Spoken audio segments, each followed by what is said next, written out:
Hi guys, хоболонгийнхаа цоо шинхэн дугаарт тавтай морил.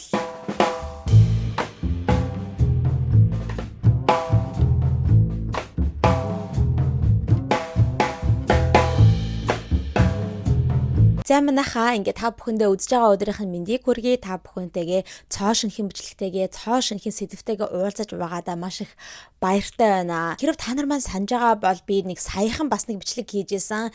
Инфлюенсерүүд бүр галзуурчээ, тэ influencers in the wild гэдэг тэ тийм бичлэг хийсэн байгаа. Тэрэн дээр болохоор ингээд ер нь инфлюенсеруудын амар тийм out of touch байгаа. Бүр ингээд тийм солиорсон галзуурсан айгу тийм сонсон үйлдэл хийдэг тэ.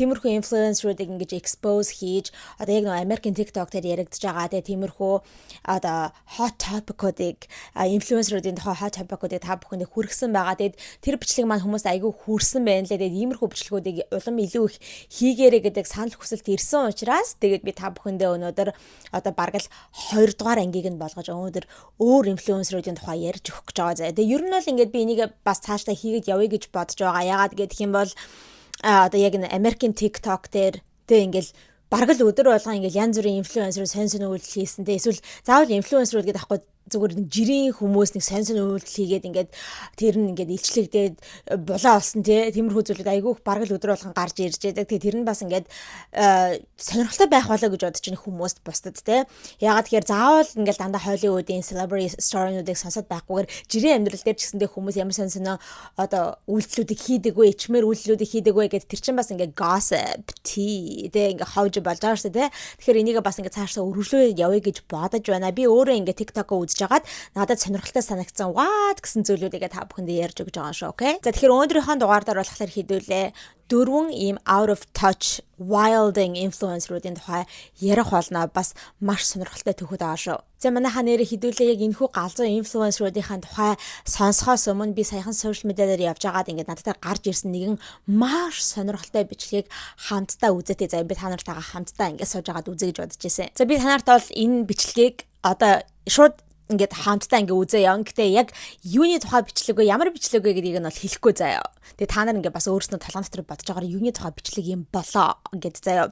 Тэгээ би лав энийг анх энэ бичлэгийг үзэхдээ надад дээр ингээд сошиал медиа дээр гарч ирэхэд бол би ерөөсөө тийм одоо би бол юу гэж бодсон бэ гэхээр зүгээр яг тийм Marvel энтри одоо шинэлэг тийм action movie энтри болоо гэж бодсон. За нэг тийм Marvel ч юм уу Avengers одоо эсвэл нэг Dune гэдэг тиймэрхүү кино дэдэг шүү дээ. Тиймэрхүү кино юм болоо гэж бодсон. Тэгээд хэдүүлээ хамтдаа үзэтгий, окей?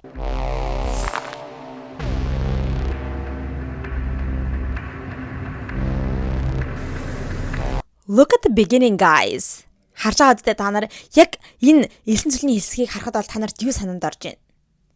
Dune гэдэг нөгөө кино дэдэг шүү дээ. Zendaya-гийн тоглосон тэр кинотой амар адилхан харагдахгүй нөө.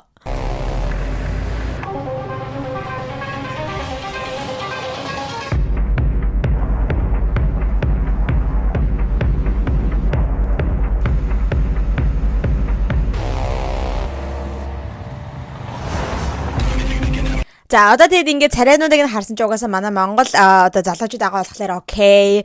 Монголын одоо хийж байгаа кино юм болов уу гэж би бас толгон дотор бодож исэн.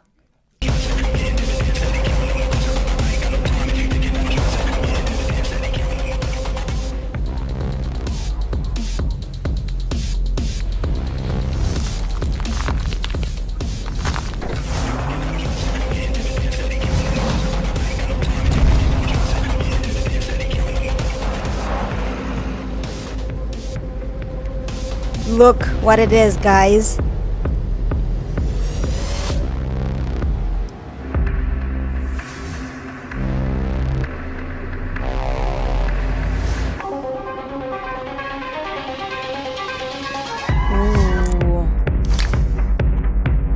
Singur.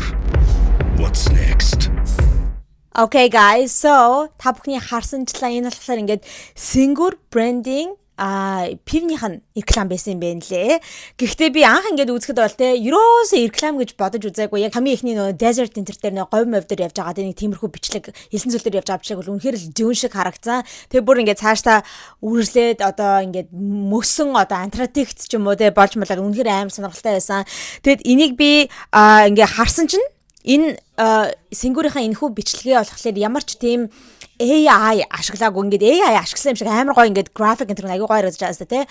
Ерөөсөө ямар ч AI ашиглаагүй дан CGI-аар хийсэн гэсэн. Тэгээ би бүр ингээд энийг харчаад үнэхээр ингээд монголчуудаар бас бахархах сэтгэл төрсөн. Монголчуудын одоо CGI хийх одоо энэхүү авьяас чадвар нь улам ингээд амар дээшлээд байгаа. Бүр яг л үнэхээр гоё Hollywood-ийн кино шиг харагдаж байна. Тэг үнэхээр сонирхолтой аягүй гоё реклам хийж чадсан гэж бодож байна. Үнэхээр ингээд уран бүтээлч сэтгхүүтэй байна гэж бодож байна. Бүр ингээд өөрөө баг тэр хамгийн сүүлийнх нь хэсгийг үзчихэд сэнгүүр умаар санагдсан. Гэтэ би сэнгүүр уу чадахгүй л тийм энд байхгүй.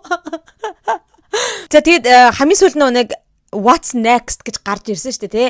Тэгэхээр миний бодлоор бол ингээд энэ одоо юугаа реклама цаашаа үргэлжлүүлээд явах юм болоо гэж бодож байгаа. Нэг тийм цуврал болгоод ч юм уу тий. Бараг нэг кино шиг тий. Ер нь нэг Америкийн зарим одоо амар тийм маркетингаа сайн хийдэг компаниуд чинь иймэрхүү цуврал болгоо явуулдаг шүү дээ. Бараг нөгөө нэг реклама тий. Рекламынхаа санааг бараг ингээд цуврал болгоо явуулдаг. Тэгээд бас what's next гэж байгаа юм чинь бас цаашдаа өөр ангиуд гарч ирэх юм болов гэж бас бодож байна. За ямар ч сан та бүхэндээ ийм сонирхолтой өөрийнхөө харсан бичлэгийг хамтдаа ингээд үзье гэж бодлоо. Тэгээ та нарт маань таалагдсан байх гэж бодож байна. Та нар энэ одоо бичлэгийн тухай юу гэж бодож ингээд доор сэтгэлээ бас бичжүүлдээгээрэй, окей? За одоо ингээд хэдүүлээ яг сэдв рүүгээ буюу миний одоо хараад шоконд орсон одоо ингээд TikTok-оор амар яригадаад oh my gosh is wild ингээд тэгж яриулж байгаа 4 out of touch influencer-уудын тухай ярьцгаая. За эхний ярих гэж байгаа influencer-ын тухай бас та нар маань зарим нь мэдж байгаа байх гэж бодож байна. Ягаад гэх юм бол би энэ хүний тухай энэ одоо influencer-ын тухай яриад өгөөч гэсэн сэтгэлдлүүдийг бараг яг энэхүү одоо драма яг эд болж исэн үе буюу өнгөрсөн жил нэг 7-8 сарын өмнө яг болж исэн байхгүй. Яг тэр үеэр би айгүйх ингээд хүмүүсээс үзэгчдээс хүсэлт авч исэн. Тийм болохоор би та бүхнийг заримыг нь бол мэдж байгаа байх гэж бодож байна. Энэ болохоор May Leon гэдэг нэртэй ийм Asian American influencer байгаа байхгүй юу? Хятадд юм шиг угаасаа нэр нь бол ойлгомжтой. Хятад нэртэй байгаа. Тэгэд энэ охин TikTok аккаунт дээрээ 592 мянган дагагчтай. Тэгэд энэ охины одоо яг niche content-ийнх нь одоо яг тэр яг төр нь юу вэ гэх юм бол how much do I spend in a day? What I spend in a day гэдэг тиймэрхүү төрлийн контент хийдэг гэсэн. Тэрний юу вэ гэхээр зүгээр өөрөөхөн бараг л би өдөрт ийм төгрөг үрсэн байна. Би ер нь амжиргаандаа ийм одоо төгрөгийг зарцуулдаг би одоо ямар зүйлд ингээд мөнгө зарцуулдаггүй ч гэдэг юм уу нэг тиймэрхүү төрлийн контент. Би гэтээ ер нь гимбэрхүү төрлийн контентыг үздэг хүмүүс ерөөсөй ойлгодгүй. Гэтээ хаяа яг хав сонирхолтой байдаг л да. Ялангуяа миний мэдгүй улсад ч юм уу, миний мэдгүй хотод амьдарч байгаа ч юм уу. Тийм бол үзэхэд бас хаяа сонирхолтой байдаг. Энэ хүн одоо Италийн Милан хот гэж бодчих тий. Милан хотод одоо яг амжиргаа ямар байдаг юм бол хүмүүс одоо сарда одоо түрээсэндээ хийдэг төлдөг юм бол одоо хоол унд нь хідэн төгрөг байдаг юм бол тэрийг бол ингээд яг харахад хаяа харахад бол сонирхолтой байдаг. Гэхдээ бүр бүх контентэнтэй би ийм юмд ингэж мөнгө өрсөн, тийм юм тэгж мөнгө өрсөн гэдэг ингээд тиймэрхүү төрлийн контент хийдэг хүмүүсийн ингэж дагаа сонирхоод үзээд байдаг хүмүүсийг би хувийнхаа хувьд алаа ингээд айгүй сонир санагддаг. Like what? Яагаад юм бол юу тийм сонирхолтой байдаг юм бол гэж хаяа боддог. Гэхдээ энэ охин болохоор нэг тийм айгу тийм down to earth бүр ингээл зүгээр л хүмүүст за манайхан би одоо ингээд Нью-Йорк хотод амьдардаг юм аа Нью-Йорк хотод сарын түрээс нь тэд байдгийн би одоо ер нь иймэрхүү юмд одоо айгу хүмүүгөө зарцуулгаа би ингэж орлого олгоод тэрийгээ ингээд тэтэй хувийг нь тэгээ зарцуулаа явдгаа гэх нэг тийм down to earth айгу тийм humble маягаар зүгээр хүмүүст үнэнгээсээ мэдээлэл хүргэх гэсэн тийм маягтайгаар контент хийж байгаа охин огтхон биш no guys okay no энэ охин зүгээр хүмүүс баг гайхуулах team mindsetтэй. Okay? Ингээд би ингээд угаасаа амар мөнгө зарцуулдаг заяа. За одоо би өнөөдөр хэдэн төгрөг зарцуулсан та нартай хэлцгээе. Би одоо ийм юмд $16,000 зарцуулсан. За би тэгээд шопинг хийж яваад шопингд $25,000 зарцуулсан. Тэгээд би одоо ингээд transportation дээр $9,000 зарцуулсан ч гэдэг юм уу. Тиймэрхүү юмнууд ингэж амар тийм lavish luxury lifestyle-ыг ингэж хүмүүст хүргэдэг. Ингээд хүмүүст харуулдаг. Тэгэл тэгж аахгүй юу би өстө нэг сард хэдэн төгрөг зарцуулсныгаа та нарт харуулцгаа гэл бүр ингээд crazy amount of money. Заяа. Тэгвэл би арай ингээд яг уу энэ сар бол арай дэндүү илүү ихтэй ингээд мөнгө зарцуулах шаардлагатай байсан сар байсан л да. Яг бол миний одоо төрсөн өдрийн сар болохоор тийм учраас би ингээд first class ticket өөр хот руу явах гад заавал ингээд эхний классаар тэгээ first class-аар ингээд явах хэрэгтэй учраас би team ticket авсан болохоор арай жоохон үнэтэй болчихсон юм аа. Миний одоо budget-наас ч гэдэг юм уу те. Нэг тиймэрхүү маягаар ингэж амар гайхалдаг. Өөрийнхөө лайфстайлыг гайхалдаг. За тэгэл нөгөө 592 мянган үзэгчдийнхаа өмнө ингээ гайхалтай байгаа хэрэг байхгүй. Тэгэд хамгийн сонирхолтой тэр үзэж байгаа тэг дагаж байгаа 592 мянган хүмүүс нь бол яг адилхан лайфстай хүмүүс бол биш л байгаа ах. Тэг зүгээр л жирийн нормал лайфстайлтай хүмүүс ингээл үзэл яах гэж үздэгин дэрийг нь одоо тэг ингээл бүр ангаагаад би бас юм болох юм санаж гэж үздэг юм уу I don't know, okay. За тэгэд энэ охин ингээд Нью-Йорк хотод амьдардаг гэж байгаа байхгүй. Тэг анх ингээд яаж viral болсон бэ гэхээр яг л нэг бичлэг оруулсан тэр нь болохоор тэг what I spend in a month living in New York City гэл тэг Нью-Йорк хотод би ингээд амьдрахтаа нэг сар тэдэн дөрвийг зарцуулдаг гэсэн нэг тийм бичлэг оруулаад тэр нь угаасаа амар их ингээд зарлахтай байсан. Тэгээ тэр нь хүмүүсийн амар анхаарлыг татаад ингээд viral болоод айгүйх followersтай болчихсон гэсэн үг. За тэгээ энэ охин ингээд өөрийгөө хэлдэг байхгүй би ингээд тэ multi-million dollar penthouse-д амьдардаг гэж тэ бараг 7.1 хэдэн сая долларын үнэлгээтэй тийм penthouse apartment-д Upper East Side гэдэг энэ neighborhood-д амьдардаг гэж өөрийгөө хэлдэг байхгүй. Тэгээд миний бичлэгүүдийг байнга үздэг хүмүүс бол мэдж байгаа бах тэ би дандаа энэ хоёр ярьдаг New York-ийн айгүйх баячуудын амьдардаг хэсэг нь бол Upper East Side гэдэг тэр neighborhood байгаа. Тэгээд тэнд бол ингээд дандаа айгу баян чинэлэг хүмүүс амьдардаг гэсэн үг. Тэр охин өөрийгөө хэлэхтэй болохоор би ингээд ийм Upper East Side-д ингээд $7.4 million penthouse-д амьдардаг энтер гэж ярьдгийн заяа. Тэгээ ер нь ямар шухан одоо юмд ингээд өөрөө ингээд мөнгө зардаг гэдгээ хэлдэг вэ гэхээр өчтэй би ингээд сартаа $2,000 одоо үнэтэй төлбөртэй тийм хувийн private Pilates class авдаг гэж байгаа байхгүй. Хувийн одоо дасгалжуулагчтай тийм Pilates одоо хичээл авдаг гэж байгаа юм. За тэгээд өөрийнх нь тэр нөө multi-million dollar penthouse-ных нь mortgage буюу одоо байрныхын зээл гэсэн үг тийм. Байрныхын зээл нь болохоор ингээд $8,900 сард өгдөг гэж байгаа юм. За тэгэнгүүтээ ингээд клуб энтер ороод тийм ингээд шөнийн клуб энтер ороод ер нь жоохон өөртөө have fun байх маягаар тийм ингээд өөрийгөө зугаацуулах зорилготой тийм юмд одоо зарлагддаг мөнгө нь болохоор сарда $48,000 429 гэж аахгүй $48,429 ингэж бараг л тий клуб энтер явахтаа зарцуулдаг. Яг бол би айгүй үнэтэй клубодод ороод та ингэ bottle service энтер аваад ингэж мингэдэг гэд тиймэрхүү юмдаг ингэж ярьдаг. Угаасаа л crazy сонсогдож байгаа зү тий. За тэгсэн чинь манайхаа энэ охин 7-8 сарын өмнө штэ тий бүр ингэж бөөн асуудалд орсон. Ингээ бөөн драма болоод ингээ Mail-young, fake rich, Mail-young blah blah blah гэлцтэй хамаг юм ингээ TikTok-оор бөөн юм болсон.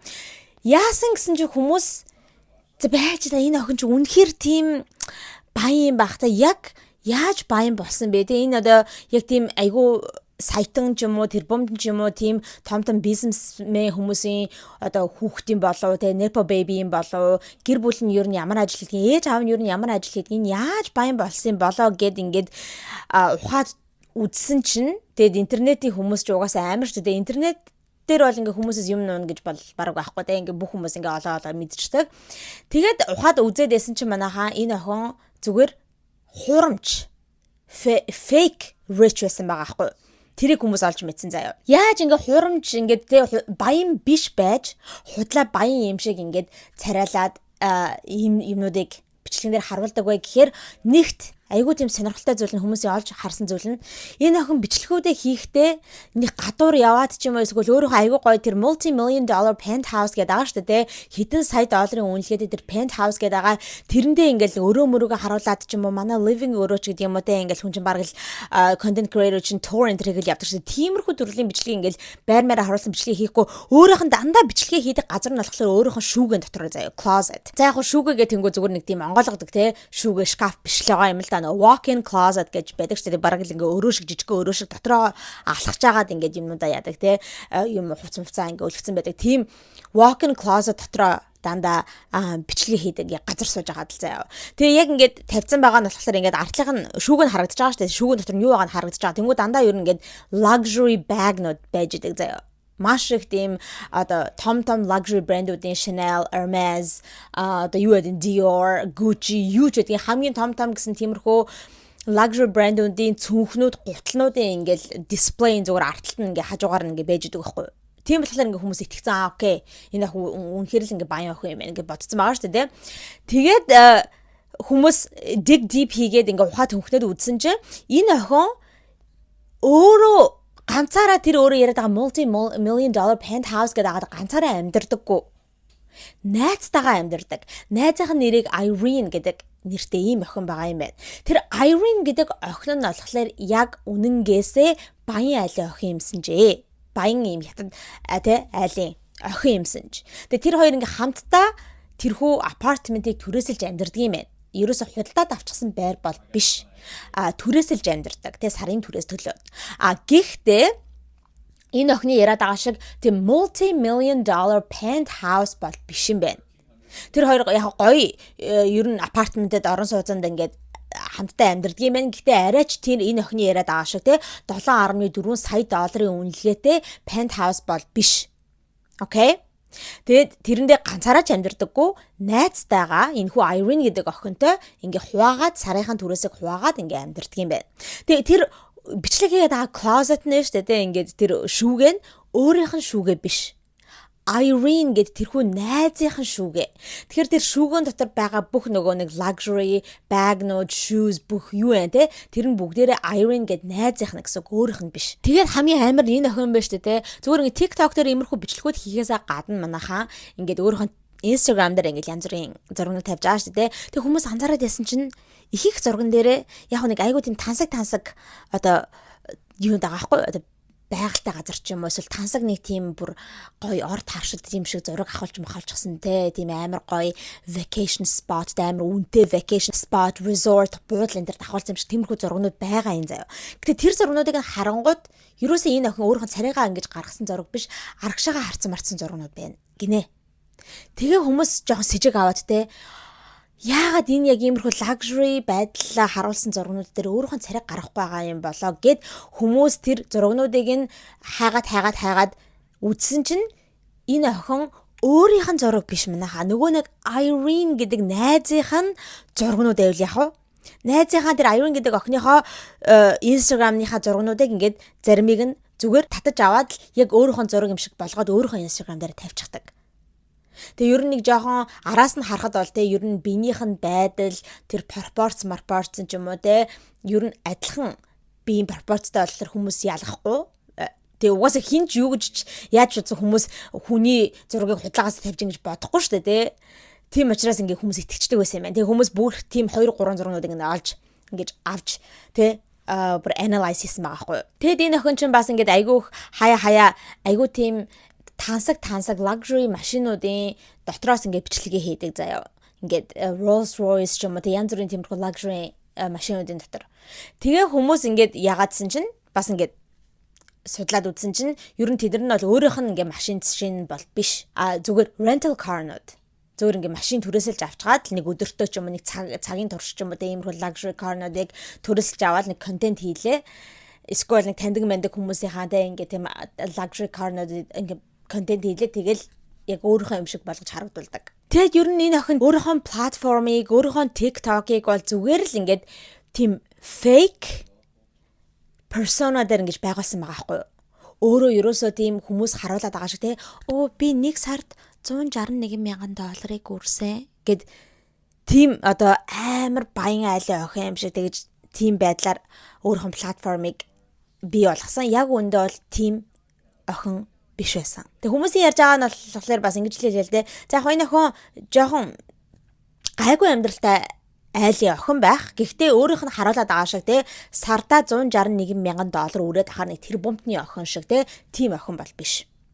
Тэгээд хүмүүс ч бүр ингээд цаашлаад улам ингээд ухаад те энэ охин ер нь хаанаас гинт гараад ирсэн ээж аав нь яасан ингээд судлаад үзсэн чинь энэ охин ч бас жоохон нотой охин байсан юм байна лээ. Ингээд олон жилийн өмнөөс ахуулаад ер нь нэг жоохон нотой юм хийж явдаг охин юм байна лээ. Өөрийнхөө нэрийг 2 удаа салсан гэж байгаа сошиал медиа дээр за May Leon гэдэг байхаасаа өмнө бас нэг өөр May хинч гэлээ нэг өөр нэртэй байсан юм байна. За тэгээд нэлээд олон жилийн өмнө одоо TikTok энэ гэдэг зүйлүүд гарч ирэхээс өмнө гэсэн үг те.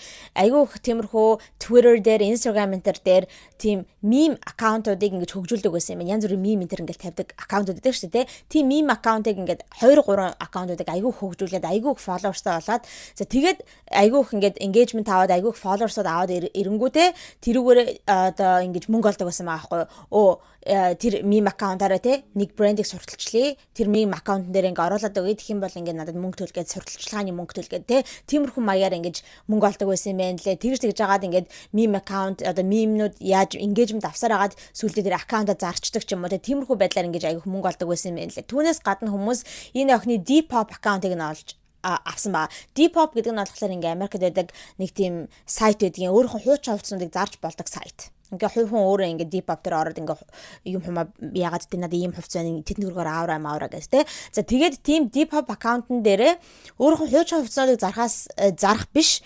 хурамч fake designer bags тэ хурамч одоо яг зүгээр л хятадд байдаг тэ хятадаас орж ирдэг нэг хурамч designer bagнууд шүү дээ хөлхөөд байдаг тэ тийм хөлх luxury bagнуудыг зардаг байсан юм байна лээ тэр Depop дээрээ. Түүнээс гадна хөлх Kylie Jenner-ийн Kylie Cosmetics-ийн lip kit-нуудыг зардаг байсан юм байна лээ. Тэгээ яаж яагаад нэг хүмүүс хурамч юм зархаас гадна хурамч гэж хэлэхгүй зарж байгаа шүү дээ. Тэгээ хурамч юм зархаас гадна заримдаа бүр тэр хурамч юмаа ship хийдэгч байсан гэж аахгүй мөнгийг нь авчингуудаа ship хийж өгдөггүй мөгдөггүй байсан гэнэ ер нь тэгж хүмүүс айгу хөлөгддөг байсан ах юм байна. Тэр Depop аккаунт дээр айгу их тиймэрхүү одоо муу нэг star review интернет байсан ингээл стоо ингээд би мөнгө төгрөг аваад ингээд бүтээгдэхүүн авах гэсэн чинь над руу ship одоо явуулаагүй ч гэдэг юм уу эсвэл авсан чинь хурамч байсан ч гэдэг юм уу тиймэрхүү маш их тийм муу үнэлгээнүүд байсан.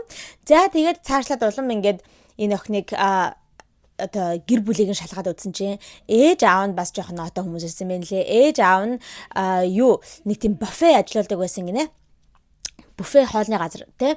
Тэгээд тэрэндээ ядчихад illegal immigrants-уудыг ажилладаг байсан гэж аахгүй юу. Хууль бусаар амьдарч байгаа ингээд цагаач нарыг ажилладаг байсан. Гэхдээ тэр хүмүүс нь ажиллаж байгаа ажилч нь хууль бус учраас одоо жоохон айцтай байгаа шүү дээ. Тийм учраас тэр айцсан дээр нь тоглолт хийжтэй одоо хүмүүстэй баг цалин өгдөг ч байсан юм эсвэл хүмүүстэй цалин өгдөггүй ч байсан юм уу дарамтанд сүрдүүлдэг ч байсан юм уу тийм асуудлууд ээж аав орж исэн юм байна лээ. Хүмүүс бүр ингээд court documents те шүүхийн ингээд documents зэрэг нь харж байгаа байхгүй. Түүнээс гадна ингээд тэндээ бас одоо насан туршид хүүхд мөхтүүдийг ажилладаг байсан гэдэг тийм allegation энэ төр байсан юм байна лээ. За тэгээд одоо болохоор ээж аав нь юу ажилладаг юм байна лээ. Trampoline тийм газар тоглоомын газар байдаг шүү дээ ингээд trampoline ингээд өсөрч мөсөрдөг дэвхцдэг тийм газар ажилладаг юм байна лээ. Тэгэхээр яаж ч удсан за яг тийм trampoline өөрийн гэсэн нэг тийм бизнестэй байна гэхээр чинь бас гайгүй амьдралтай байгаа гэсэн үгтэй. Гэхдээ яаж ч удсан дэ trampoline ажилладаг газрын хүмүүс бол тэр бомтны айл шиг сардаа 161,000 доллар өрөөд явах тийм боломж байхгүй шүү дээ. Тэгэхээр ингээд энэ бүгд нь бол ингээд худал persona байсан байна гэдгийг хүмүүс олж мэдсэн. Тэгээ тухайн үедээ ингээд тэр энэ ч хаасайгуу TikTok-оор яригдсан. Баг хэдэн сар яригдсан байх хэвээр хурамч fake rich одоо influencer-ууд гээл те. Тэгээ энэ охин бол ерөөсөө тэрийг knowledge хийдэг. Одоо хүртэл манайхаа одоо хүртэл 2026 оны 1 сар хүртэлтэй энэ охин хэдийгээр тиймэрхүү өөрийнх нь тухайн амар их allegation гарч ирсэн худлаа хурамч одоо rich энтертэй мөнгөгүй төгрөггүй энтер гэж юмнууд яриа гарч ирсэн ч гэсэндээ тэрнтэй ерөөсө хүлэн зөвшөөрдөггүй үгүй юу яриад та нарт юу яриад ангил гүрээсэр л байдаг. Би buying хийвэрэ I don't know what you guys talking about. Нэг тийм attitude одоо хүртэл одоо тиймэрхүү би сард тэнд төгрөг яасан гэд одоо ч гэсэн тэр бичлэгүүдээ хийж байгаа юм нахаа. Тэгээ хүмүүс бас нэг юм барьсан байхгүй ингээд яг тэр нөө шүүгэн дотор сууж байгаа л би танарт одоо өөрийнхөө credit card-ныхаа нөө зээлийнхэн картны одоо statement-ийг үзүүлье тий энэ 7 хоногт биш юу энэ сард хэдэн төгрөг үрцэн байгаа гэдэг танарт statement-ийг харуулъя гэдэг ингээд American Express card-ныхаа ингээд application-ыг харуулж байгаа юм болоод яг тэр American Express нөө зээлийн card-ныхаа яг application руу ороод ингээд statement-ийг харуулах гэж байгаа юм болоод ингээд харуулдаг байхгүй. Тэгээ хүмүүс ажиглаад үзсэн чинь тэр нь бол яг нэг American Express application-ий statement-ийн хуудас биш зүгээр screenshot хийчихсэн. Тийм statement байгаа байхгүй яг application руу оржаагүй гэсэн. Тэгэхээр нэг өөр хүний ч юм уу эсвэл интернет дээр ч юм уу те ингээд баг statement энэ гэж American Express statement дээр гэж хайгаад Google-ээс гарч ирсэн юм screenshot хийгээд ингээд хүмүүст харуулж байгаа зүйл гэдгийг хүмүүс бас олж мэдсэн байгаа. Тэгээд иймэрхүү маягаар хүмүүс энэ охиныг бол ингээд хурамч fake rich influencer гэдгийг нь олж мэдсэн. Тэгээд ийм diabolical ийм сонин influencer байна манайхаа. Тэгээ та нар энэ тухай юу гэж бодож байна? Би нэрээ энийг хайж ахта юу гэж нэг Монголын инфлюенсерыг батсан. Би тэрийг хин гэдгийг мэдэхгүй байна. Манайхаа. Над руу нэг бараг жил 2 жилийн өмнө над руу нэг хүн явуулж исэн маа.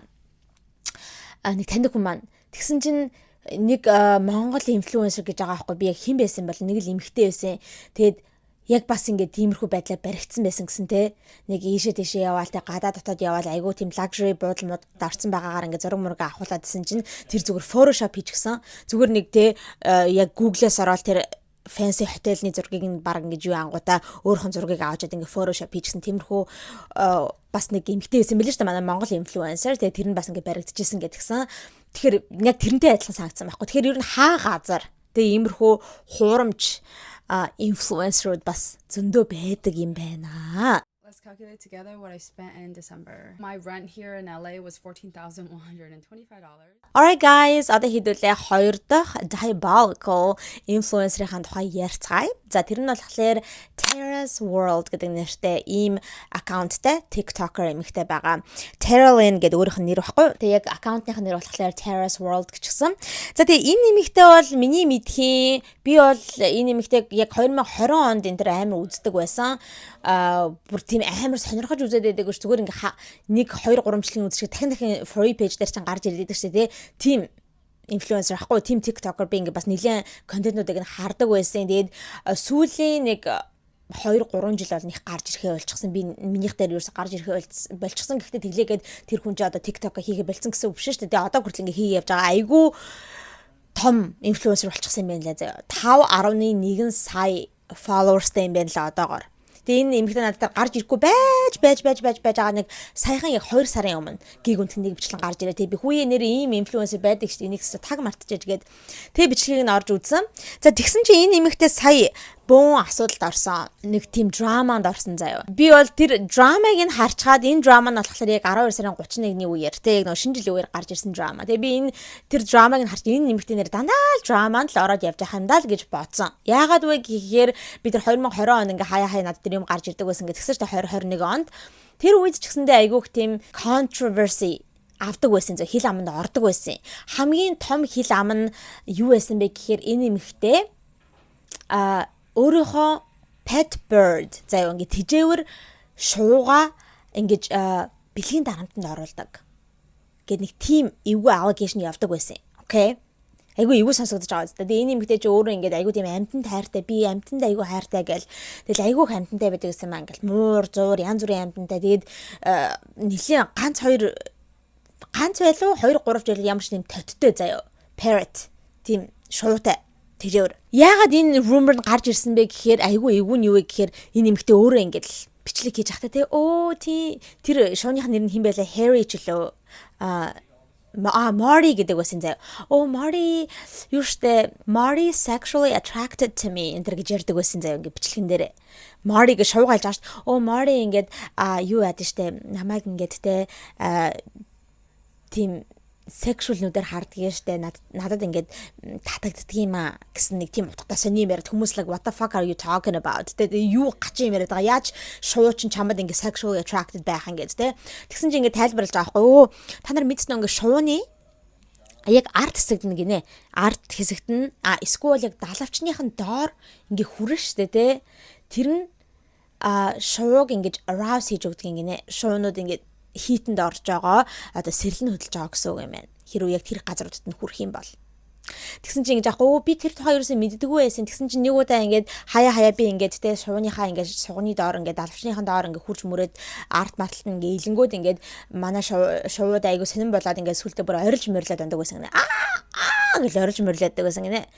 Тэгээ бүр ингээд гайхаад тэгсэн чинь ингээд судлаад үзсэн чинь ингээд шуунууд тэгж одоо сэрэл нь хөдөлж одоо ингээд юмд орж байгаа гэсэн үг юм гинэ. Тэнгүүтээ тийм тэгэхээр би хаяа тэ шууныхаа тэр нь ингээ хүрдгэлтэй одоо ч гэсэндээ хүрдэг гэл тэнгүүтээ яг камерныхаа урд ингээл харуулж байгаа байхгүй яг далвчныхын доор ингээл гараа игээл ингээл хүрээл тэ тэнгүүл инээж мэнийгээ I'm such a psycho ч гэлээ тэ өөстө би солиотой амтан байгаа зү энэ төр гэж мэгээ заяа. Тэнгүүтээ бүр тий хоёлаа бүр ингээд юу удахгүй хоёлаа гэдэг нэг шуудаа хоёлаа удахгүй ингээд баг харилцаанд ороод хүүхдтэй болно тий egg тий өндөг хоёлаа гаргана маргана гэдэг тийм сонсон юм яриад тэгэд ер нь тэрийг айгүй олон удаа ингээд өөр контентууд дээр хийлжсэн ингээд хаяа ингээд шууга arouse хийх гэдэг албаар ингээд юм хүмд нь хүрдэг гэд. Тэгээ хүмүүс бол тэрийг бол зүгээр л шуунд хүртэлтэй амтнд хүртэл ингээ бэлгийн дарамтанд оруулж гин. Амтнд яг тэр хэсэгт ингээ хүрэхээр ингээд хийтэнд ордгоо одоо arouse хийдгээ гэдэг мэдсээр ээжж албаар тэр шууга тийм юмд оруулах гад ингээ хурж мөрдөг нь угаасаа ингээ бэлгийн одоо хүчрхийлэл бэлгийн дарамт байна гэж энэ хүмүүс айгүйх тэр үед cancel хийх гээд бөө юм болж исэн. Ийм эмхтэй байгаа заяа. За тэгээд тийм болохоор энэ удаа ингээ бас нэг драманд орчихсан байхад бол би тэрийг хараад бол ерөөсө шоконд ороогүй нөө эмхтэй угаасаа л иймэрхүү драманд орж явж идэг даа л гэж бодсон. Тэгээ тэрний ерөөсө засраагүй байна даа л гэсэн чи угаасаа л засраагүй байсан юм байна лээ. За энэ шинээр гарч ирсэн драма нь юу байсан бэ гэхээр манайха саяхан 12 сарын 31 болж хахад те болох гэж хахад нэг бичлэг хийгээд л гараад ирсэн. Өө яасан гэж гэлстэй амар сүртэй ямарх гэж аам шиг. Би ястаа ингээд юу яах гээд нэг New Year's Eve party явах гэсэн шинэ жилийн өдөр нэг тийм үйлчлэгэнд явах гээд тэгээ тэр үйлчлэгэндээ ийм хувцсамс ингээ бүр ингээ дотроо бодчихсан. Тэгээ нэг halter top гэж аахгүй нэг тийм аягүй ер нь бол аягүй гоё top байсан. Яг нэг шинэ жилийн мэлд өмсгөд ер нь тохиромжтой тиймэрхүү party өмсгөд тохиромжтой нэг тийм halter top. Тийм top-ыг авах гэсэн чинь вебсайтн дээр нь дууссан. Ингээд юу мол энэ төр орсон чи дууссан байсан гэл тэгж байгаа байхгүй юу? Ингээ байхгүй байсан гэл. Sold out. Тэгээд би яг бодож үзээд би чи ингээд 5 сая followersтай шүү дээ. Тэ тийм юм болохоор миний 5 сая followersуудаас нэг нь тэ ийм halter topтай байхыг яг миний хүсэж байгаа halter topтай байхыг хэн мэдхүү. Тийм болохоор би ингээд followersуудаасаа ингээ асууж гинэ гэд хийж байгаа хгүй. Би ингээд followersуудыгаа би ингээд найзаагаа гэж боддог гэж аахгүй. Би ингээ өөрийнхөө бүх дагагчдыг миний найз гэж боддог. Бүр ингээ найзын харилцаа үүсгэхийг хүсдэг. Тийм болохоор би ингээ найзуудаасаа л тэ oh my girlfriends do you have this halter top, can you borrow it for me, can you lend it to me гэдэг тэ. Тиймэрхүү маягаар ингээд би үзэгчдээсээ фэнүүдээсээ тусламж гуйсан гэл тэгж аахгүй. Тэгсэн чинь нэг их хүмүүс болохоор бас нэлээд олон охтод гарч ирөө надад байгаа тэр топ чинь те яг чиний size, чиний арзмаар тэр holder top чинь байна. Гэхдээ би чам зарья гэдгсэн аахгүй. Зарлахтаа болохоор тэр даагч нар аягүй хүмүүл асуусан байна лээ л те $2000 энэ төр гэсэн гинэ. Гэтэ ойлгомжтой шүү дээ. Энэ эмэгтэй ч өөрөө амар 5 сая followersтай аягүй тийм баян инфлюенсер байгаа дэх хүмүүс чинь бас ингээд тэрүүгээр тэ жирийн фэнүүд нь бас жоохон мөнгө хийчихэл гэж бодсон юм шүү. Тийм болохоор ингээд $2000 өгөх юм бол би чамлаа ингээд явуулчих гэсэн юм байна. Тэгэхээр энэ эмэгтэй үгүй би ерөөсө тийхгүй гэдэг заяа. Тэгсэн чинь за би өстө маргааш дахиад л одоо дэлгүүр орё да, мол орё да гэж бодоод ижсэн чинь оройн цагаар гинэ нэг эмэгтэй өөрийнх нь фэн ингээд өөртөө холбоо ирсэн гинэ. Хараад надаа байгаа. Тэгээ надад halter top чинь байгаа. Юу би чамлаа ингээд явуулаад өгье чи ингээд надаас зээлээд авч болно. Би чамаас мөнгө авахгүй чи зүгээр зээлээд те төр өмсчөөд тэр үйлчлэндээ өмсчөөд надад буцаагаад явуулчихаа гэл тэгсэн чинь энэ Tara бүр ингээд амар баярлаад oh my god thank you so much гэл бөө юм болоод л өстө баярлаа чи намайг аварлаа гэдэл те. Тэгээ энэ хоёр ингээд баг 12 цагийн туршид ингээд хоорондоо айгүйх мессеж хийсэн гэж аахгүй. Мессеж өстө баярлаа гэл тэр топныхоо тухай яриад өөр юмны тухай яриад ингэж ингээд бага юм болоод маргааш өдөр нь энэ эмэгтэй ч угаасаа өөрөө Лос Анжелест амьдардаг байгаа. Тэгээд нөгөө фэн ч гэсэндээ бас Лос Анжелест амьдардаг байж таарсан гинэ. Тэгээд Uber одоо package хийж явуулна гэсэн гинэ. Uber гэдэг чинь бол такси те. Зүгээр таксид удангуудаа ингээд таксигаар юм явуулчих жолдог шүү дээ. Ингээд юм хүргээд өгөөж гээд. Тийм Uber package хийхээр ингээд тохирсон гинэ. Маргааш өдөр нь окей. Тэгээд энэ эмэгтэй ч ингээд хүлээжсэн чинь нөгөө эмэгтэй чи хариу бичгээ үлээд ингээд алга болсон гинэ. Нөгөө фэн нь таг алга болсон гинэ. Бараг бүтэн өдрийн турш алга болоод. Тэгсэн чинь бүр ингээд шүн болж хахад бүр ингээд шүн болчихсон 2 3 мөр болж исэн гэлөө. Тэгсэн чинь ингээд энэ хин лөө Tara лөө нөгөө фэн нь мессеж хийсэн гинэ. Оо өстө уучлаарай Tara I'm so sorry би ингээд совлогч гэдэг жаахгүй би ингээд ER яралтай тусламжийн төвд ажилладаг ингээд совлогч тэгээд би ажил дээр байж байгаад тэгээд яг ажлаасаа буух цаг нь болсон чи гиг үнтхэн айгүй их яралтай тусламжлал нь айгүй их тийм өвчтөнгүүд ингээд ирээд тэгээд тэр эмнэлэг нь айгүй тийм short staff гэсэн гинэ совлогч нь айгүй багтай хүн дутаад тэгээд одоо supervisor нь өөрийг нь үлдээд илүү цагаар ажил гэж хэлсэн. Тэгээд айгүйх ингээ өвчтөнгүүд ирсэн болохоор би ингээд илүү цагаар ажиллахаас өөр аргагүй болоод ингээд юу ачсан тий ажил дээр үлдчихсэн. Тэгээд одоо л дөнгөж одоо ажилласаа бууж инста намайг уучлаарай би чамд ингээд өгч чадсангүй гэд тий яг хэлсэн үедээ ингээ өгч чадсангүй намайг уучлаарай тэгсэн мэл тэгсэн чинь энэ нэмхтэй what the fuck гээл тий бичээл юу яриад байгаа чи өстой ингээд тий миний ажлыг алчглаа чи бүр ингээд албаар ингэсэн байна тий чи бол ингээд яг үндэ бол hater байсан юм байна ингээд намайг үзэн яддаг тий миний hater байсан юм байна тэгмүүдээ худлагаасаа намайг ингээд за албаар нөгөө нэг sabotage хийхэд миний одоо New Year's Eve party-г албаар ингээд үгүй хийх гээд худлагаасаа тэ байгаа болж царайлаад би байгаа надад байгаа би чамд өгөн тийм болохоор чи маргааш мол яваад хэрэггүй гэж намайг дэлгүүр явуулаагүй. Тэнгүүд яг бүтэн өдөр ингээ алдагдсны дараагаар чи яадаг те ингээд би ингэсэн тэгсэн гэж худлаа шалтак хэлж байна. Чи бол зүгээр л hater байсан юм чи албаар ингэсэн те. Миний үйлчлэгийг одоо үгүй ихийн тулд албаар ингэсэн ингээл амар дайрч мээрэл тийм юм хийсэн бичсэн гэж аахгүй. Тэгээд чи өстө хэрэг тийм байсан бол те хэрэг ажилтаа байсан бол анханасаа яагаад ажилтаа энэ төр гэж хэлээгүй юм. Чи ингээ худлаа яриад байгаа аахгүй энэ төр гэж бөө юм яагаад. Тэрийг ингээ зүгээр ингээ гарч ирэнгүүтээ зүгээр тэр эмэгтэйлөө ингээ бичээд өнгөрөх биш зүгээр өөрийнхөө 5.1 сая followers-ийнхаа өмнө гарч ирээд ингээд юу ачсан зэ бичлэг хийгээд ингээ хэлчихсэн энэ эмэгтэй өстө бүр ингээ hater байсан бүр намайг харалтаа бүр ингэсэн байгаа аахгүй энэ төр гэж бүр ингээ бөө асуудал тариад ингээд энэ эмэгтэйг айгу муулж яриад заяа. За тэгсэн чинь нөгөө нэг эмэгтэй нь гарч ирээд яг тэр бичлэгийнхэн доор ингээд комент үлдээгээд хүмүүсээ энэ тэгээ Tara-гийн яриад байгаа совлогч эмэгтэйгээд байгаа нь би юм аа. Тэгээд би Tara-гаас уулна өөрөөс нь уучлалт гуйсан би ерөөсө албаар тгий гэж бодоагүй. Би бол ингээ hater энтер биш үнэнгээсээ ингээд тэ цамцаа өгье гэж бодож исэн. Гэхдээ би нөгөө нэг совлогчийнхаа ажлыг хийж агаад гиг үнтхийн ингээд ачаалал ихсээд overtime ажиллахаас өөр аргагүй болсон. Би ерөөсө албаар ингэсэн зүйл бишээ. Би тэгээд Tara-гаас өндөө болоодаа уучлалт гуйсан энтер гээд тийм комент үлдээсэн байгаа байхгүй. Тэгсэн чинь Tara ерөөсөө энийг хүлэн зөвшөөрөхгүй. Эннээс гадна 2-3 удаа гарч ирж өөрийнхөө TikTok дээр олон өдрийн турш ингэ бичлэг хийсэн.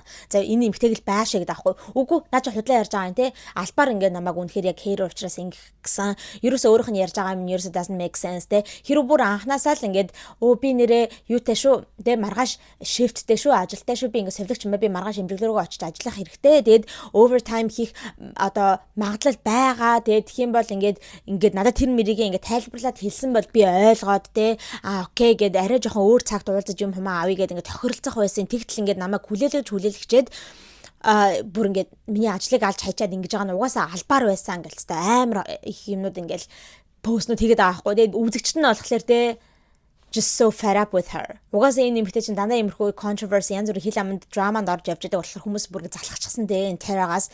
Ямар амар entitled юм бэ те. Тэр фэн чинь чамд ер нь цамцаа өгөх албатай биш штэ те. Ингээд ерөөсөө тийм өөртөө чамд өөртөө хүн биш.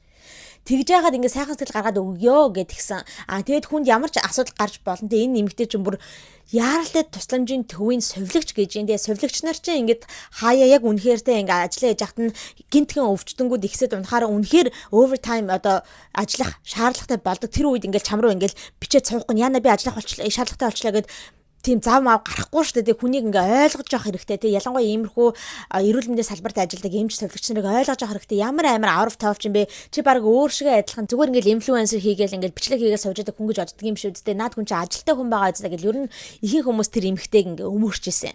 Окей. Тэнгүүд энэ эмхтэй өстө үгүй гэлстэ бөө юм болоод байгаа байхгүй. За тэгэж тэгжснаас сүлдээ хэд оны дараа энэ эмхтэй дахиж гарч ирээ Tara. За ер нь энэ эмхтэй бол совлогч биш. Би бол яг тэгж бодож совлогч биш. Ягаад гэхээр айгүй нотой.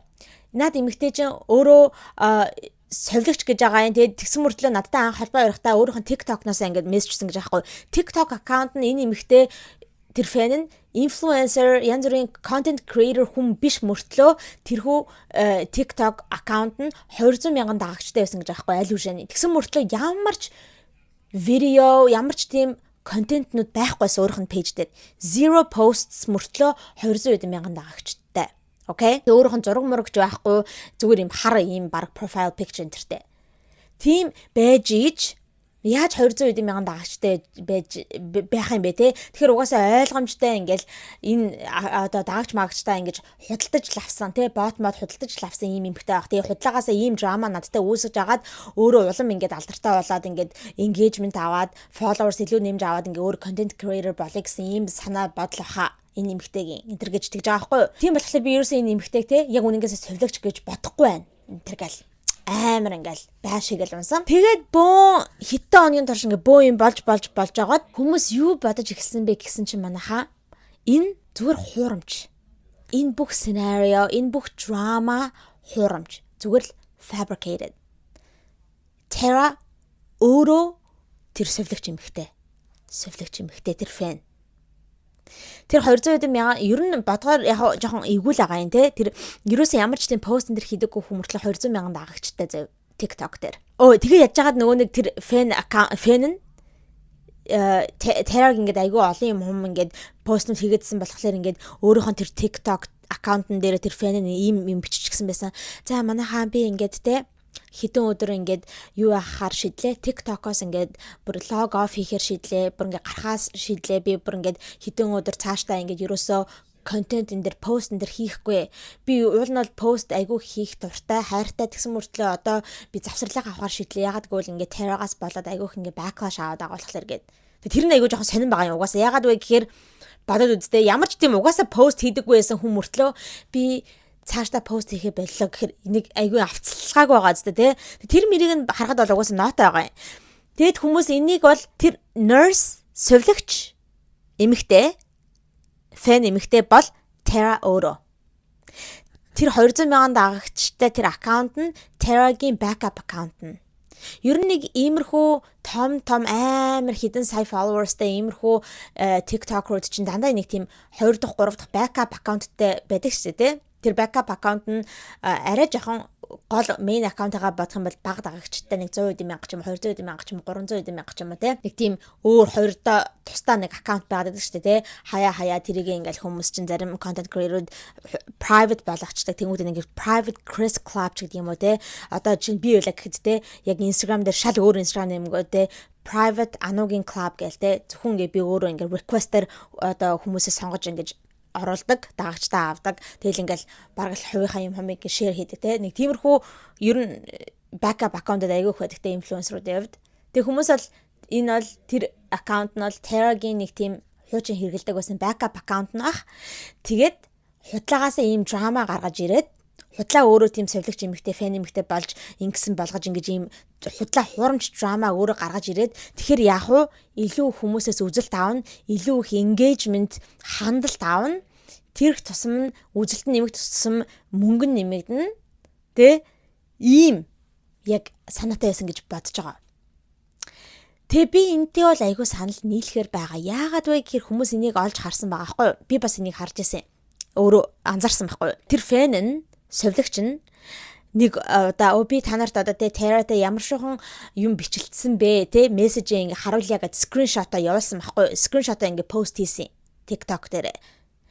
Тэгээд тэр хоёрын одоо Terra-гийн бичиж байгаа болон тэр сувлагч эмэгтэйгийн бичиж байгаа ингээд communication тэ тэр мессежнуудыг харахаар айгу төстэй хэрхэн бичиж байгаа одоо punctuation ямар шохон punctuation хэрэгжилж байгаа ямар шохон маягаар одоо юмнуудаа өгүүлбэрээ бичдэгөө энэ төр гэж тэд нар яг нэг хүнийх шиг манайхаа хүн болгон яг адилхан бичнэ гэж байдаггүй шүү дээ гараараа ч юм уу эсвэл текст ч юм уу те хүн болгонд нэг өөр ингэсэн стайл байдаг те хэв маяг гэж байдаг.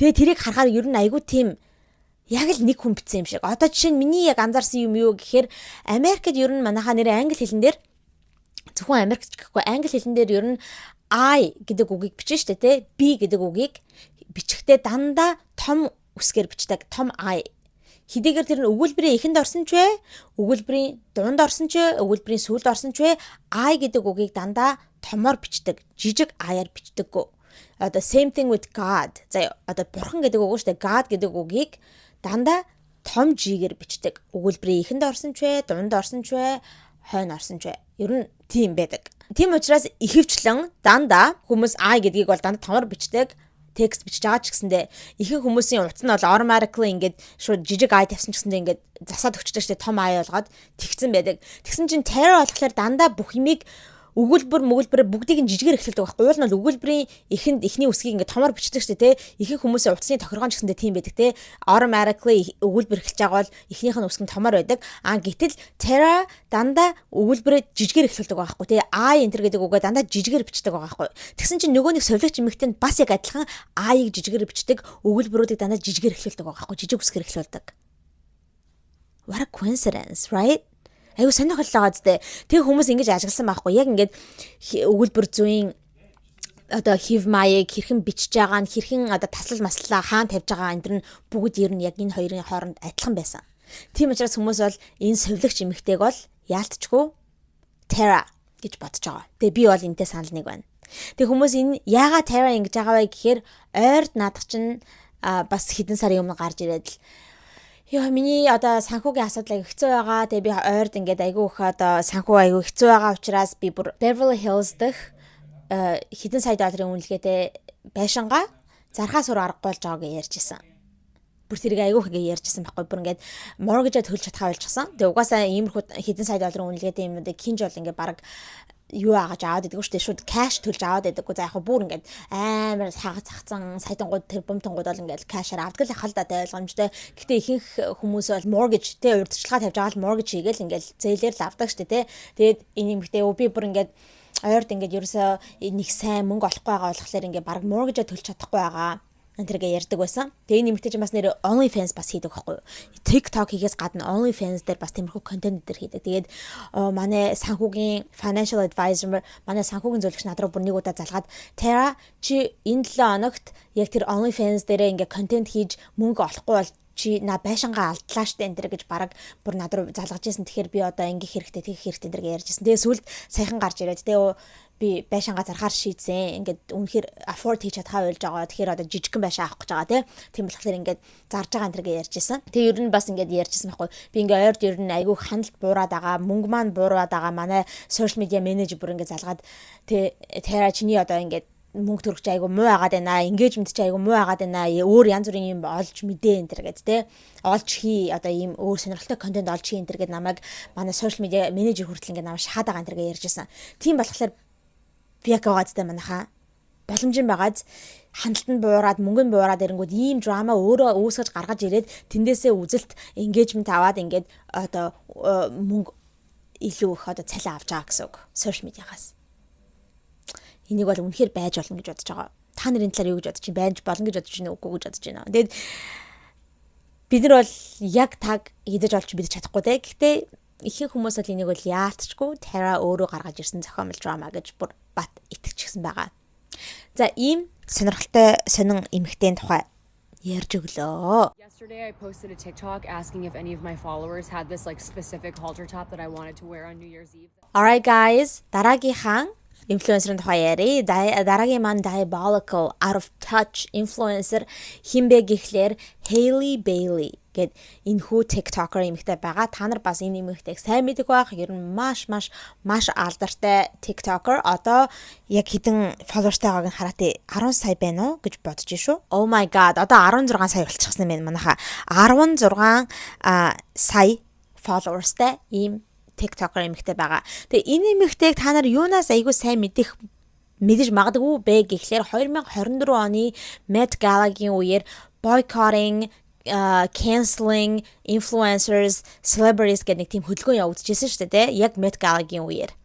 Ягаад гэх юм бол арт түмний амьдрал, ер нь жирийн хүмүүсийн амьдрал айгүй хэцүү байхад Met Gala дээр одоо энэ хүү celebrity хүмүүс хурж ирээд л нэг хүнийхэн суудлын $250,000 гэл хамгийн үнэтэй брендтэй хүмүүсэл хүмүүст хурж ир зураг мураг авахулж ингээл гайхуулаад л ятан хүмүүст гайхуулаад л хүмүүс энэгээр чинь өлсөж өгч яхад ингээ ажилгүйдэл явагдаж хаад бид нарыг өстой баг доромжилж гэсэн ухаанаар бөөм болоод яг тухайн үед 2024 оны Met Gala дээр тэгээ хүмүүс ингээ бойкот энэ төр хийжсэн тэр үеэр энэ эмэгтэй чи яг тэрхүү Met Gala дээр энэ Hailey Bailey cancelэгдэжсэн. Яагаад вэ гэхлээр яг тийм хөдөлгөөн явагдаж байгаа үед энэ Hailey Bailey чинь би бас энэ тухай яг тэр Met Gala-гийн бичлэгээр ярьжсэнийг та нар санаж байгаа бах. Met Gala дээр тэр үед нэг зочбол дээр ингээл celebrity хүмүүс гарч ирж байдаг шүү дээ. Met Gala руугаа явах гээд тэр үед яг тэр зочбол дээр очиод ингээд сурвалжлага хийх нэг team одоо ажилтай байсан. TikTok-оос ингээд зохион байгуулад тэр үедээ нэг бичлэг хийсэн чинь team амар ингээл хувц өмсчөнгүүтэй ямар Oreo ашигласан бэ гэхээр let them eat cake гэдэг team Oreo-г ашигласан. Тэр Oreo нь болохоор нөгөө нэг Marie Antoinette гэдэг нөгөө нэг хатан хаан байдаг байсан те. Тэр чинь нөгөө нэг дээр үеийн Францын хатан хаан Marie Antoinette-ийн хяндар гардаг тэр мөр байхгүй юу?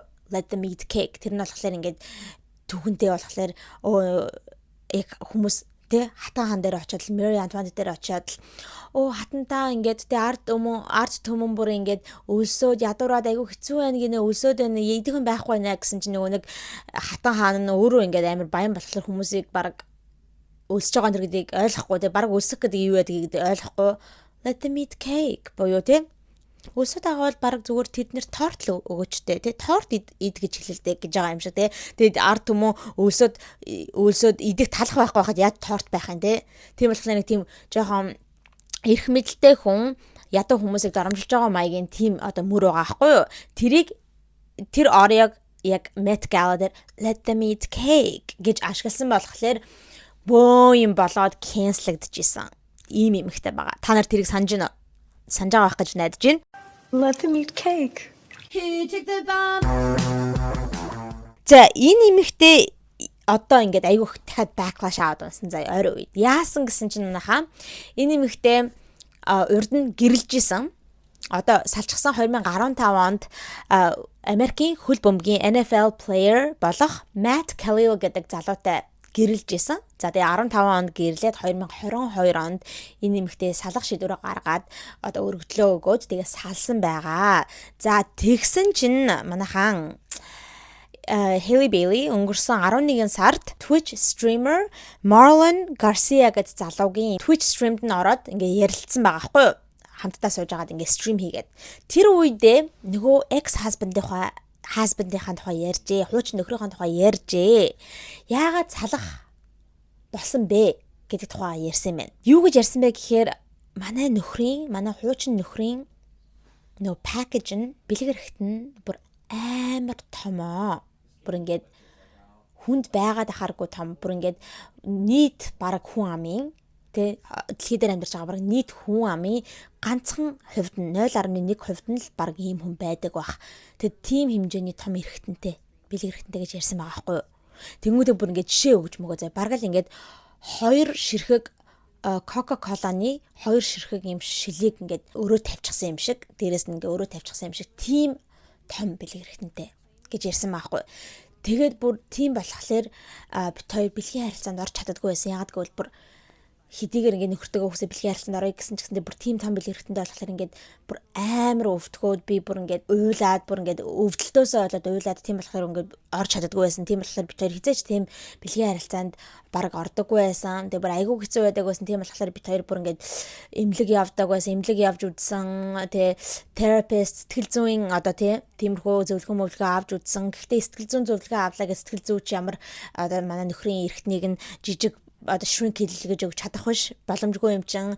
Тэгэл бит хоёр ч өстэй айгүй хэцүү байдаг байсан. Ер нь бол энээс болоод бит хоёр ингээд салах болсон гэж байгаа байхгүй. Тэгээ үрсүүлдээ бүр ингээд яах учраа болохоо мэдгүй бол ээж рүүгээ уйлаа залгадаг гэсэн гэж аахгүй. Манай нөхрийн одоо бэлгэр том одоо яах вэ энэ гэж бүр залгаж асуудаг байсан гинэ. Ийм зүйлийг ярьсан. За тэгээд манайхаа ингэж тэрхүү стрим дээр яриад тэр стрим бүр хэдэн сая хүмүүсийн үзчихсэн гинэ. Тим амир одоо алдартай стрим байсан юм байна. Нөгөө хуучин нөхөр нь Matt Kalil гэх тэр залуу саяхан өнгөрсөн 7 хоногт Hailey Bailey-г шүүхэд өгсөн байгаа юм аа. Ямар шалтгаанаар ингэж шүүхэд өгсөн бэ гэхээр invasion of privacy, за тэгээд мөн unjust enrichment гэдэг ийм зүйл ангуудаар одоо ингэ шүүхэд өгсөн юм байна гомдол гаргаж. За тэр нь юу гэж нэ гэхээр invasion of privacy буюу хүний одоо хувийн мэдээллийг одоо өөрийнх нь зөвшөөрлгүйгээр олон нийтэд зарласан гэдэг ийм одоо өөрийнх нь хувийн амьдралд нь ингэж халтсан, хувийн одоо мэдээлэлд нь ингэж халтсан гэдэг тийм шалтгаанаар за түүнээс гадна энийг болохоор зүгээр ингээд өөрийнхөө story ярих гэж өөрт тохиолдсон одоо тэр сторигоо ярих гэж ингэж яриаггүй энэ эмэгтэйгийн яг гол зорилго нь болохоор ийм зүйл яриад стример яриад тэрүүгээрээ engagement авч хандлт авч тэрүүгээрээ мөнгө олох зорилготой байсан гэдэг тийм зүйл ангуудаар ингэж шүүхэд өгсөн байна. Иннээс нь болоод ингэж энэ Hailey Bailey 11 сард ингэж ярьснаас нь болоод энэ Matt гэдэг залууд болон одоо энэ Matt нь бас өөрөө дахиад хүнтэй гэрэлчихсэн өөрөө их нэртэй болчихсон заяа. Тэгээд тэр эхнэрт нь шинэ эхнэрт нь болон энэ Matt-ийн гэр бүлийнх нь одоо ах дүүс одоо ээж аав нь айгүйх тийм unwanted attention ирсэн гэж аахгүй. Инээс нь болоод хүмүүс энэ хинлүү Matt гэдэг хүн рүү reach out хийгээд бараг л хэр томын харыг марж гэдэг юм уу эсвэл бүр нэг тийм сайт майтнуудаас тийм бараг том хүмүүсийн сайт майтнуудаас ингэж энэ залууд санал майл тавьсан гэж аахгүй. Бараг ингээд бичлэг хийгээд ингээд мөнгө олмол гэсэн тийм ер нь айгүй тэгэд эхнэрлэн хүртэл ингээд шинэ эхнэрлэн хүртэл ингээд хүмүүс сонь юмнууд битсэн гинэ. Айгүй тэр эхнэрийг нь бараг доромжсон ухааны тиймэрхүү сонь мессежүүд ирсэн. Тэгээд ер нь өөрийнх нь би anonymity-гийн тухай, өөрийнх нь хувийн зүйлийн тухай ингээд хүмүүс зөвшөөрлгүй ярьж ингээд хүмүүсээр дог тухай хэлгүүлж байна гэдэг утгаар ингээд шүүхт өгсөн юм байна. Харин Hailey Bailey болохоор энэ хүү шүүхийн одоо нэхэмжлийг харж гад ингээд шоконд ороод би өстөө гайхаж ин майхаж ин тэ яагаад ингэж шүүх намайг өгж байгаа юм бол би зүгээр өөрт тохиолдсон тэ өөрийнхөө experience хийсэн өөрийнхөө амьдралынхаа туршлагыг л өөрийнхөө түүхийг л ярьж ингээд гэсэн гэж аахгүй. А гэхдээ энэ бол яг хөө энэ нэмэгтэйгийн ярьж байгаа нь бол үнэн тэ ингээд үнэхээр яг өөртөө тохиолдсон өөрийнхөө амьдралынхаа туршлага байгаа болохоор ярьж болох юм шиг байгаа боловч яг үнэнгээс хуулиар бол тэ хүний яг юм private зүйлийг ярьж болдгоо энэ одоо хүний тэ биеийн анатомигийн яг нууц хэсгүүдийн тухай олон нийтэд ярих эсвэл хүмүүсийн яг эрүүл мэндтэй холбоотой юм хүмийг бас ингэж хүмүүс ил ярьж болдоггүй ингэнэ тэр нь бол хуулиараа хориотой байдаг. Тэгэхээр энэ бол яалч жуудсан шүүхтэр очиход бол энэ нэмэгтэй ялагдана гэж айгүйх өмгөөлөгч нар үзэж байгаа юм байна лээ. Ингээд TikTok дээр тиймэрхүү өмгөөлөгч нар айгүйхийн тухай ярьж байгаа. За ийм зүйл болсон байна манайхаа. Гэтэ шалаатай биш нэг гэж юу яахлаараа тэгээд ингээд те нөхрийнхөө тэгээд хүмүүс наад Хейли ч баг өөрөө ингэж бодож байгаа хаа өө би баг ямар буруу юм хийсэн харин ч айгүй эрэгтэй хүний хувьд гоё байгаа зү тэ ихнэрээрээ хуужийн ихнэрээрээ манай нөхөр ийм том эрэгтэнтэй гэж ярихаар чинь тэ эрэгтэй хүмүүс чинь ер нь том эрэгтэнтэй энтертэй байхаар бахархдаг шүү дээ. Тэгэхээр бараг л надад баярлах хэрэгтэй гэсэн ухаанаар бодоод тэгж ярьсан байлгүй дээ тэ. Гэхдээ яг үндэ бол болохгүй шүү дээ хүний ингээд нууц юмнуудын тухай ингээд хитэн сая хүмүүсийн тэ өмнө стрим дээр ярьж марих юм бол угаасаа айгу бүдүүлэг зүйл. Тэгэхээр энийг бол би тэр нөхөр нь ингэж шүүхэд өгсөн нь бол зөв гэж бодож байгаа. Тэгээд та нарын тухай юу гэж бодож байна? Тэр тухайга комент бичиж үлдээгээрэй. Because it was like But, he like- Yeah? like he's like 0.01% of the population. Oh, it's like that. За манайхаа ингэ хэдүүлээ хамгийн сүүлийнхаа out of touch diabolical influencer-ийн тухай ярья. Энэхүү influencer маань болохоор Jaclyn Hill байгаа. Та нар бас мэдэх байх гэж бодож байна. Jaclyn Hill ч юм бол нөгөө нэг OG YouTube beauty girl-нуудын нэг шүү дээ тий. Бүр OG okay. YouTube дээр бараг 2011 онд YouTube хийж гисэн маахгүй бодоод үзэлтэй. Вау тэ 2011 онд YouTube хийж эхлээд яг тэр үедээ болохоор дандаа угаасаа нэг юу яадаг гэсэн нүрэ бодож тэ makeup tutorial энэ төр харуулдаг нүрэ бодож муудах ингэж хүмүүст зааж өгдөг тиймэрхүү төрлийн контентуудыг хийдэг байсан. Тэгээ хамгийн их хизээ blow up энэ төр хийж эхэлсэн бэхээр ер нь 16 17 оны үеэр айгүйх celebrity хүмүүс энэ төртэй ингэж одоо хамтдаа контент хийгээд айгүйх алдартай болсон. Ялангуяа 17 онд Kim Kardashian-тай хамтраад тэ Get Ready With Me and Kim Kardashian гэдэг ийм гарчигтай бичлэг хийжсэн. Kim Kardashian бит хоёртой хамтдаа ингээ Get Ready тэ ингээд нүр амаа бодцгаа гэсэн тэмчлэг хийгээд тэр нь бол амар хүзэлт авч исэн. Тэгээд ийм инфлюенсер байгаа. Одоо ч гэсэндээ TikTok дээр айгүйх ингээ контент хийдэг. Тэгээд яг хөө энэ 14 жилийн турш ингээ контент хийсэн гэж байгаа байхгүй тэ 11 оноос 14 жилийн турш ингээ контент хийхдээ ер нь айгүй controversy айгүй их хэл амд орж ирсэн. Ер нь нэг тэр үеийн OG нөгөө нэг beauty guru-нуудын beauty content creator-уудын дунд айгүй муухай toxic юмуд байдаг байсан шүү дээ. Ингээл би бинтэйгээ хэрэлдээл уралцаал те. Нөгөө хин James Charles за тэгэл Patrick Ta хин Jeffree Star эднэр чинь хоорондоо янз бүрийн ингээл талцалтаал хэрүүл хийгээл бөө юм болдог байсан. Тэгээд Jaclyn Hill ч гэсэндээ тэрэнд айгүйх оролцдог байсан драмануудад.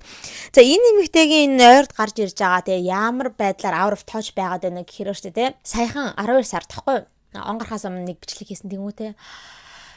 Ой манайхаа би өстө нэг юм ойлгохгүй байна те ингээд content creator-уудын хувьд би одоо ингээд 14 жилийн турш content creator байж гэн. Тэгээ ойрд ажигласан юм болохоор одоо энэ хүү social media платформуд одоо YouTube ч гэдэг юм уу те Instagram ч гэдэг юм уу ялангуяа TikTok л ярьж байгаа хгүй. Ялангуяа TikTok эдгээр бүр ингээд algorithm нь бүр ингээд өөрчлөгдчихсэн. Тэгээд ерөөсөө content creator-уудыг ингээд дэмжих тийм algorithmтэй биш болчихсон. Бараг л content creator-ийнхаа эсрэг тийм algorithmтэй болчихсон.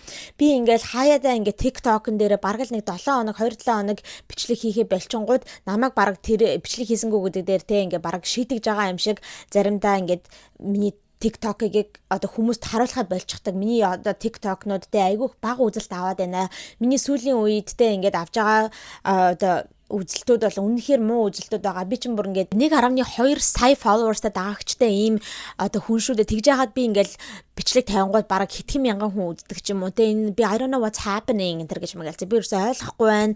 Яагаад ингээд TikTok ингээд намайг бараг шийдгээд байгаа ухааны те. Тэгээ яагаад ингээд хүмүүс намайг бараг үзэхгүй яагаад юм би гайхаад ингэсэн утгатай нэг тийм сонин нэг тийм гомдлж байгаа complain хийж байгаа тийм бичлэгийг TikTok дээр тавьсан. Тэр нь бол хүмүүсээ айгүй дургу хүргэсэн. Яагаад вэ гэхээр хүмүүс ярьж байгаа байхгүй. Чи яагаад engagement авах болчихсон, хяналт авах болчихсон бэ гэхээр чи өөрийнхөө хийж байгаа контентыг харал та.